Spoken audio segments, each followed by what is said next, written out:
तो दोस्तों यहाँ पे काव्य व्याख्या हम लोग देख रहे थे और काव्य व्याख्या में जो अगला टॉपिक है हमारा वो है गोस्वामी तुलसीदास। इससे पहले सूरदास, उससे पहले जायसी और उससे पहले हमने कबीर की काव्य व्याख्या देखी।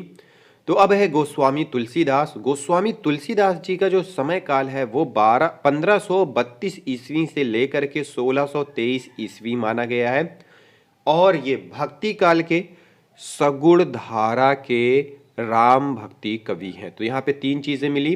पहला यहाँ पे उनका समय काल मिला, दूसरा किस काल के हैं, ये भक्ति काल के हैं, तीसरा सगुण धारा के कवि हैं और किस काव्य धारा के कवि हैं, राम भक्ति काव्य धारा के कवि।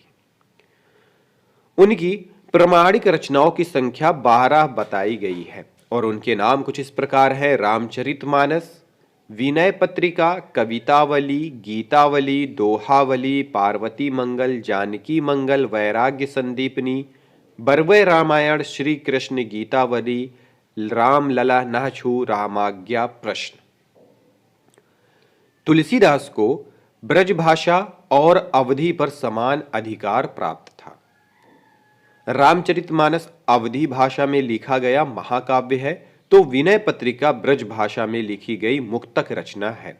तो देखिए, रामचरितमानस महाकाव्य है और रामचरितमानस की भाषा क्या है, अवधि। वहीं दूसरी ओर विनय पत्रिका की भाषा क्या है, ब्रज भाषा। और किस प्रकार की रचना है, ये मुक्तक रचना है। फिर है राम कथा पर आधारित रामचरितमानस, हिंदी का प्रमुख महाकाव्य है जिसकी रचना 1574 ईस्वी में तुलसीदास जी ने की थी। यह ग्रंथ,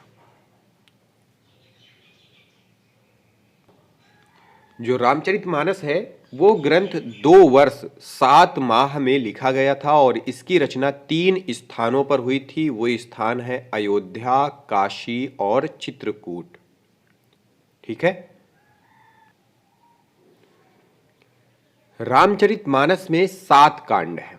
वो कांड कौन कौन से हैं? बाल कांड, अयोध्या कांड, अरण्य कांड, किष्किंधा कांड, सुंदर कांड, लंका कांड और उत्तर कांड।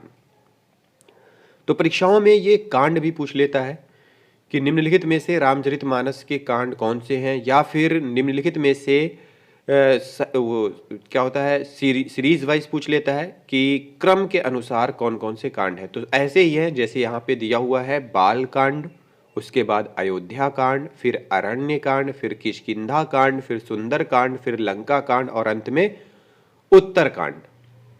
कितने कांड है? 7 कांड। रामचरितमानस अपनी उदात्त कथा वस्तु, चरित्रांकन, प्रकृति निरूपण, युग चित्रण, समन्वयवादी भावना, भाव एवं रस निरूपण के कारण तो विख्यात ही है, इसमें कला पक्ष की भी सभी विशेषताएं उपलब्ध होती हैं। तुलसीदास रूपकों के तो सम्राट कहे जाते हैं। उत्तरकांड में तुलसी ने संत असंत के लक्षणों का भी वर्णन किया है। कलयुग का चित्रण करने के साथ राम राज्य के रूप में आदर्श शासन व्यवस्था का निरूपण करते हुए एक अच्छे राजा के कर्तव्य भी बताए। ज्ञान भक्ति का विवेचन किया गया है। अवधी भाषा में रचित यह हिंदी का सर्वश्रेष्ठ महाकाव्य है। प्रबंध रचना में वही सफल हो सकता है जिसे कथा के मार्मिक स्थलों की पहचान हो। तुलसी को कथा के मार्मिक स्थलों की पहचान थी। रामचरितमानस में तुलसी ने समन्वय की विराट चेष्टा की है। आचार्य हजारी प्रसाद द्विवेदी के मत से समन्वय वही कर सकता है जो लोक नायक हो। तुलसी ने शैव वैष्णव का समन्वय, ज्ञान भक्ति का समन्वय, सगुण निर्गुण का समन्वय रामचरितमानस में किया है। राजा प्रजा के संबंध का निरूपण भी इसमें किया गया है। राम राज्य की कल्पना तुलसी ने की है, वह अद्वितीय है। जैसे कि दैविक भौतिक तापा, राम राज्य काहू हिम नहिम व्यापा, सब नर कर हिम परस्पर प्रीति, चल हिम स्वधर्म निरत श्रुति नीति। विनय पत्रिका में 279 पद हैं। यह मुक्तक काव्य है और ब्रज भाषा में रचित है। यह गेय पदों में रचित काव्य ग्रंथ है। तो विनय पत्रिका में कितने पद हैं? 279। पहला प्रश्न हो गया। दूसरा कि यह मुक्तक काव्य है और तीसरा कि इसकी भाषा है ब्रज भाषा।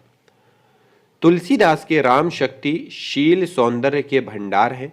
वे मर्यादा पुरुषोत्तम हैं, वे विष्णु के अवतार हैं तथा लोक रक्षक हैं। राम नाम की महत्ता का प्रतिपादन भी तुलसी ने किया है। वे धर्म की रक्षा के लिए अवतार लेते हैं।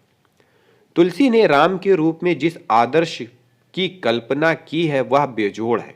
एक आदर्श पुत्र, आदर्श पति, आदर्श भाई, आदर्श मित्र, आदर्श राजा के रूप में वे सबके लिए अनुकरणीय बन गए। निर्गुण ब्रह्मा ही भक्तों के कल्याण के लिए सगुण रूप में अवतरित होता है। रामचरित में तुलसी कवि के रूप में ही नहीं अपितु उपदेशक के रूप में भी सामने आए हैं। उनका रामचरितमानस व्यवहार का दर्पण है। तो दोस्तों ये था हमारा गोस्वामी तुलसीदास जी के बारे में और उनका जो महाकाव्य है रामचरितमानस और विनय पत्रिका, उसके बारे में हमने यहाँ पे देखा। बहुत से छोटे छोटे और इम्पॉर्टेंट क्वेश्चंस देखे जो कि हमसे छूट जाते हैं और परीक्षाओं में पूछे जाते हैं तो हम उन्हें मिस कर देते हैं। तो ये सारी चीज़ें हम लोग डिटेल्ड में इसीलिए पढ़ रहे हैं काव्य की व्याख्या, ताकि हमसे वो प्रश्न ना छूटे। थोड़ा सा समय लगता है पर हमें बहुत सारी जानकारी भी इस थोड़े से समय में मिल जाती है। तो चलिए मिलते हैं अगली वीडियो में अगले टॉपिक के साथ। इस वीडियो को देखने के लिए बहुत बहुत धन्यवाद।